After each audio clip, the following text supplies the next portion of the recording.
Hello everyone, welcome back to another episode of our daily Genshin Impact saga. So today I have something special for you. We are going to do something different again today. So basically, what is going to happen today is I'm going to be playing a game.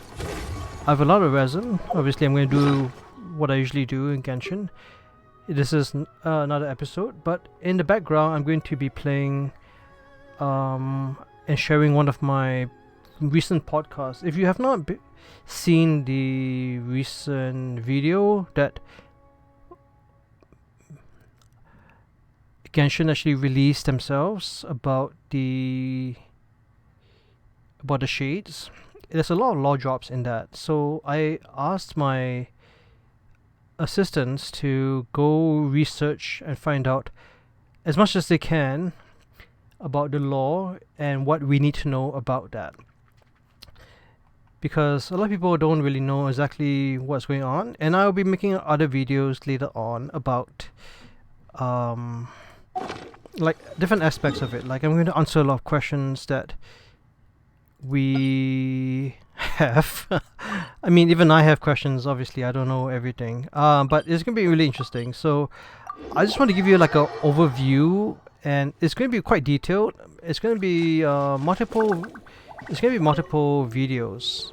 At least 2 videos, as far as I'm concerned. So, make sure that you listen to this episode fully.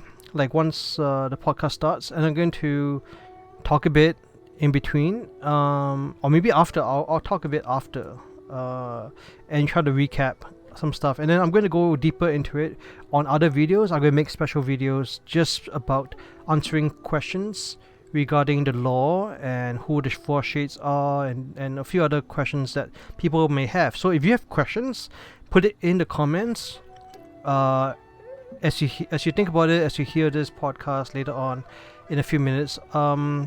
Yeah, so whatever you think, whatever questions you have, let me know what your questions are. So, I think, without further ado, we can go right into it. So in the background, I'll be playing the game. You can still hear the music and the fighting scenes and fighting and all that. Special effects, Genshin music, etc. Even if they're talking, they're going to be talking. But hopefully, I have not too much overlapping crosstalk. But if there's an interesting part, if I want to pause the podcast, I might chime in and give you some of my views as it goes. So like I said, this will be at least 2 episodes. So make sure you listen to this episode and the next episode to hear the full podcast and any like insights or comments I have along the way. Most likely not, but oh, we have a friend. Okay, so yeah, let's go ahead and do that. Welcome. Just like, welcome back to the deep dive. You know that feeling when just like one piece of media drops, maybe just a small bit of info? Yeah, so first of all, make sure you watch the video. I'll link it at the bottom if I can. And I'm going to mute myself now, and hopefully there's not too much additional noise and music in the background. But just hear the podcast and ask questions in the comments, like I said. Alright, let's continue. And it just explodes. Sends these massive shockwaves through the whole community. Well, that's exactly what happened with the Teyvat Chapter Interlude teaser, The God's Limits. Absolutely. It was huge. This wasn't just, a teaser, was it? It felt more like a direct, almost unfiltered download of critical lore. Right, like opening a fire hose. Yeah. Confirming theories we've been kicking around for ages, but also just blasting open totally new mysteries. The lore community is, well, it's buzzing. Big time. It really is. This teaser has, I think, profoundly reshaped how we understand Teyvat, giving us actual visuals, names for these entities that were just whispers before, from forgotten texts. For so long, we've been piecing it together from fragments, little clues here and there. But this was like the puzzle box just fell open and boom, half the pictures right there. Peeking behind the curtain of creation itself, almost. Exactly. Yeah. That's a good way to put it. I couldn't agree more. And well, that's our mission today, right? We're going to dive headfirst into every critical insight, every lore bomb dropped in this teaser. Let's do it. We want to kind of illuminate the main points of this new knowledge, but also importantly explore those areas where even the super dedicated lore hounds have found ground for these compelling but sometimes conflicting theories. Yeah, there's definitely some divergence in interpretation already. Totally. So it's about unpacking what we know now, what's still being fiercely debated, and why all of it matters for where Teyvat is headed. So, yeah, settle in. This is going to be quite the journey. Indeed. The implications here are just, they're far-reaching. Touching the very foundation of Teyvat's existence, it's true. Ancient rulers. It's a definite game changer for how we view the whole cosmic hierarchy. All right, let's start unpacking this with maybe the single biggest revelation, the one that really sets the stage, the full confirmation and introduction of the four shining shades. For so long, these beings were just. They were spoken of in whispers, almost mythical figures from the deepest, most obscure lore. But now, we have names, faces, even a glimpse into what they actually do. Yes, the teaser was pretty unequivocal. It confirmed their identities. Nibirius, ruler of life, Renova, ruler of death, Istaroth, ruler of time, and Asmodee, ruler of space. Got them all. And what's really crucial to grasp is their status. They aren't just like powerful spirits. They are divine envoys of the heavenly principles. Yeah. The teaser explicitly says they're even more powerful than the 7 Archons. Which is already a huge statement. Huge. And the implication is profound. They aren't just servants. They might be extensions or maybe direct creations of the heavenly principles itself, embodying its will, its fundamental aspects of existence, life, death, time, space. They're the pillars, the pillars of Teyvat. And the visual impact when they showed up. For me, that was just stunning. I mean, the designs were so unique, those distinct eyes, the sheer aura of power. It really drove home their status, didn't it? Oh, absolutely. Made them feel ancient and just. Utterly alien compared to the Archons we know. Their designs are incredibly intricate, very telling. Each one seems to embody the concept they rule over, from their clothes to their expressions. It hints at this deep connection between their form and their function. It's like visual storytelling about their very nature. Okay, let's dig into the first one then. Nibirius, the ruler of life. This segment gave us one of the most unexpected and frankly shocking unions in all of Teyvat's lore. Understatement of the year. Right. We learned this astonishing revelation that Rhindovier, the infamous alchemist, one of Kandria's 5 siblings, one responsible for Durin, Albedo, and Lena, and she's in the Hexen Circle too. A major player. A major player. She has actually devoured Nibirius' heart and fused with her. I mean, when that line dropped, my jaw was literally on the floor. What was your first reaction? It's an extraordinary development, truly. We knew Rhindovier was powerful, obviously. This, adorable, emerging with a divine shade. It just fundamentally elevates her status in the cosmic technique. And if you connect this to the broader history, Nibirius herself has after the war with the Dragon Sovereigns, Nibirius was involved in taking over the primordial sea. Nibirius, we're talking about a immense and this merger with Rhindovier presents this fascinating and honestly kind of disturbing dynamic. Nibirius, even though she's been stripped of agency, she's still in there voicing her disapproval of Rhindovier's actions. From within. It's like this constant internal struggle, a battle for agency inside one mind. And that detail that Nibirius is nagging is one of the only things that can get under Rhindovier's skin. Yeah, I love that bit. It suggests this weird, strained kind of respect, maybe, or at least a grudging acceptance between these two incredibly powerful entities. So it's not just a power merge then, it's like a constant simmering battle for the very will of creation itself. That's incredible. Pretty much. And it's clear Rhindovier isn't exactly reformed, is she? The teaser directly says her bizarre creations and pointless experiments are just littering other people's spaces. Causing chaos. Causing life to be rendered unstable, even tainted by the ruler of space, Asmodee. This isn't just about past sins, right? It implies she's still actively involved in controversial, potentially destructive stuff that's affecting Teyvat's life force right now. Exactly. What does that even mean for life in Teyvat? If the ruler of life is basically compromised, hijacked, for these destabilizing experiments? Well, it means the fundamental concept of life is literally under threat, or at least being warped. The mention of life being tainted by the ruler of space is key. It suggests a direct consequence of whatever Asmodee is up to now, which, is a huge mystery we need to get into. Right, perfection. It directly ties Ryan Seater's ongoing work to these profound disruptions happening in Teyvat. Maybe things like the tainted water issues we've seen or other anomalies. She's not just a mad scientist anymore. She's a mad scientist wielding a cosmic essence. That's terrifying. Yeah, that's a whole other level. Okay, next up, Ronova, the ruler of death. Her story is equally dark, equally impactful. A stark contrast to Nibirius creating life. Definitely the darker side. We learn about her role in setting up Natlan's divine laws, assisting figures like the Lord of the Night, who seems connected to Expelank, the first Pyro Archon, another mysterious figure. Lots of ancient history there. But her most significant action, the one that really sends shivers down your spine, is that curse she put on the full-blooded Kynrians during the Cataclysm. Yeah, during that Absolute Horror show, Ronova condemned them to this unique, awful form of immortality, basically dooming them to rot for eternity. And the curse was totally indiscriminate. It hit everyone, even those not directly responsible for whatever Kynria did wrong. It just highlights the brutal, almost arbitrary nature of divine punishment in this world. But here's where it gets really interesting, right? That moment where Istroth, ruler of time, Yes. And Renova, with this chilling concept, just challenges that.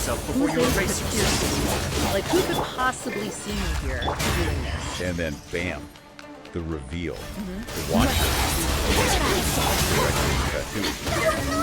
He remembers those eyes from just before Renova laid down that horrific curse.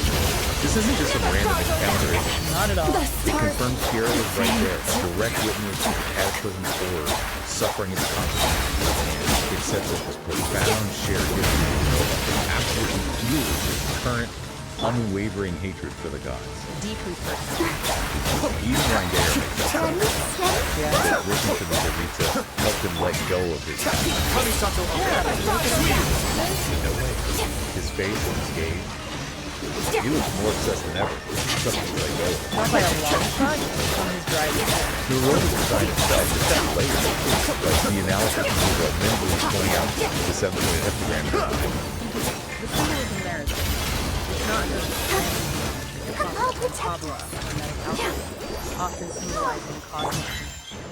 The infinite, finite, maybe the origin of things. Even Catholicism uses it, like, for protection. 7 days of creation, virtues. Okay, so it usually means something profound or sacred. Usually.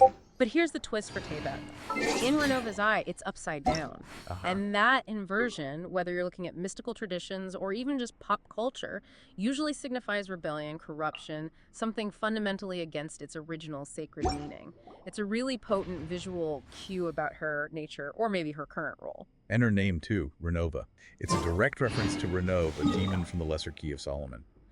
That can't be a coincidence, can it? Unlikely. So many Genshin gods and Archons are named after figures from that specific grimoire. Right, like Paimon, Morax, Barbatos. Exactly. It almost suggests that Teyvat's divine figures have this darker, maybe even demonic counterpart in our world's myths, echoing some ancient, forgotten conflict, perhaps. So if Renova, a ruler of a fundamental aspect, an envoy of the heavenly principles, has this kind of symbolism, what does that say about the heavenly principles that created her? That's the million-dollar question, isn't it? And another detail people noticed her wings. They look identical to the statue of the omnipresent god in Inazuma. Oh, wow, really? Yeah. Which isn't just style, right? It suggests the deeper link to Ai's idea of eternity. Ai claims eternity is the closest ideal to the heavenly principles. Eternity, as a state of stasis, fundamentally contradicts change, which is essential to life, time, space, and death, the very things the shades embody. It implies Ai's pursuit of eternity might mirror the heavenly principles of eternity. The sleep is vulnerable.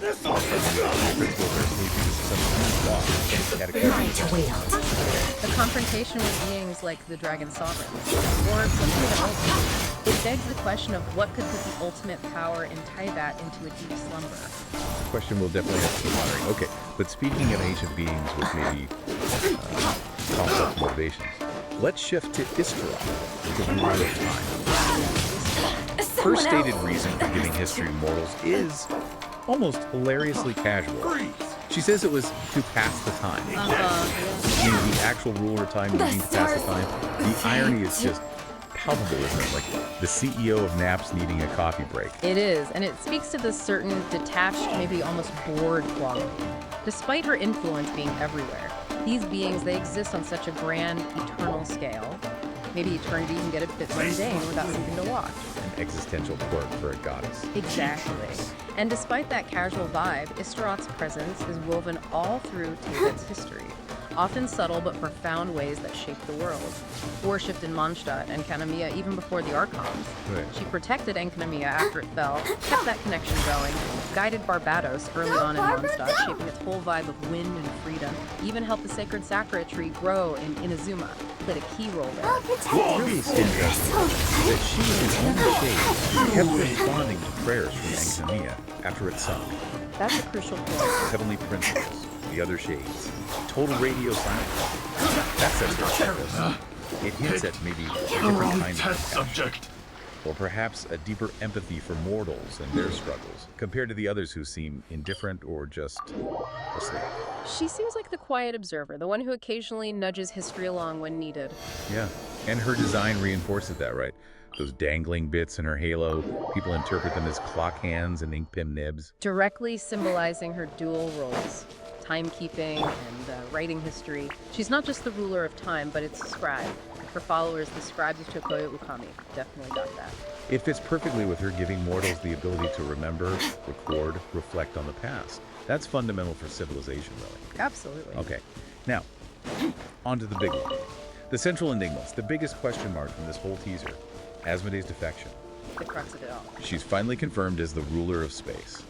And, crucially, confirmed as the unknown gods who snatched the twins at the very start of the game, mercilessly tore them apart. The very first scene. Her absence from the Shades meeting is immediately noted, and the others openly speculate she's switched sides. Yeah. Might serve a new master, even loving this master more than her own self.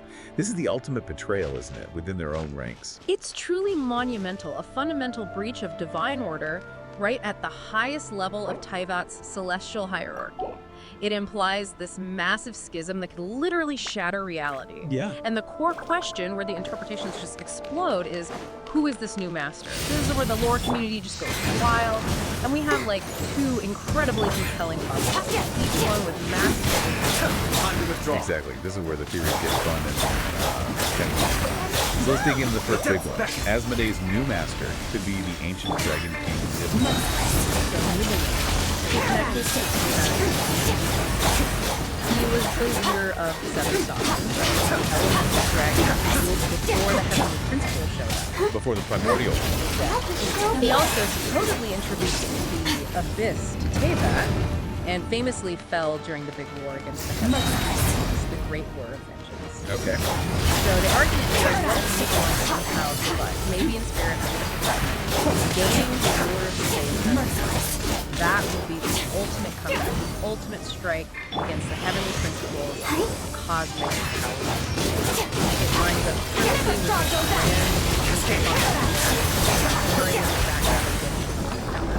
the It would mean that war, dragons versus gods, isn't over. Not by a long shot. A new, incredibly powerful piece just got moved on the board. That would be epic, almost biblical, connecting Asmodee to this much older, deeper fight, reframe the whole divine struggle. Yeah. But then there's a second theory, equally compelling, maybe even more widely discussed, that the Traveler, or maybe even a fragment like Paimon, could be Asmodee's new master. This one really changes the game, doesn't it? Turns the whole start of our journey upside down. It absolutely does. People pushing this theory point to Asmodee's really weird interaction with the twins at the start. Think about it. Yeah.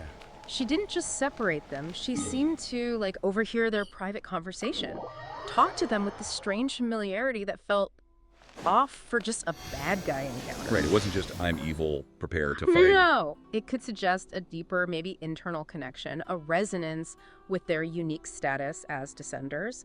And the supporting idea, the one that gets talked about a lot, is that Paimon herself.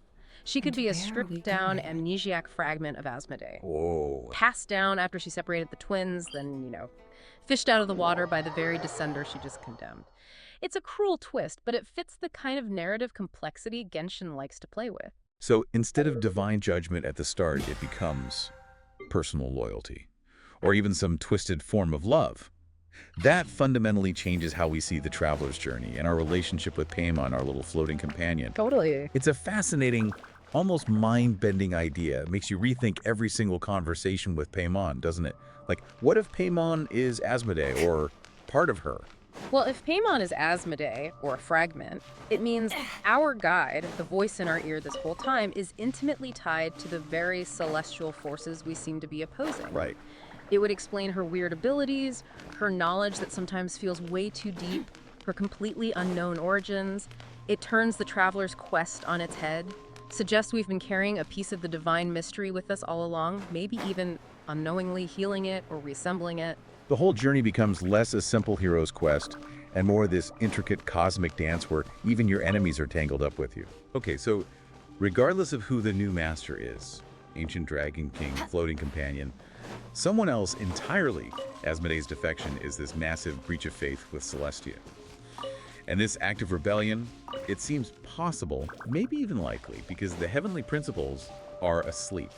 Yeah, multiple shades mention that. It seems to offer this unique window, this opportunity for anyone who dares to defy the established order. It's the ultimate power vacuum. Waiting to be filled. And that brings us perfectly to the Tsaritsa's defiance. Her audacious challenge to the divine order, spearheaded by the very same Pierre we just talked about. His story is just soaked in tragedy and vengeance, isn't it? Oh, absolutely. It's not just some abstract goal for him. It's deeply, brutally personal. He was a royal mage in Kynria, saw it fall, endured Ronova's curse, carried that pain for centuries, his disdain, his annoyance towards the gods. It's not philosophy, it's rooted in trauma. He abandoned the foundational principles of this world to help build the Fatui with the Tsaritsa, a clear act of rebellion. And his monologue at the end of the teaser? Man, that gave me actual goosebumps. Me too. Powerful stuff. He basically mocks the idea that a god's gaze is a blessing. Says, it is said that when mortals look directly upon the gods, they invite their wrath, but then just brushes it off. Lives will be lost, a nation brought to ruins. So be it. It is nothing I have not endured before. Chilling. And then the line that just shifts everything. I already know the price of gazing upon the gods. So tell me, what is the price of killing a god? That's not just talk.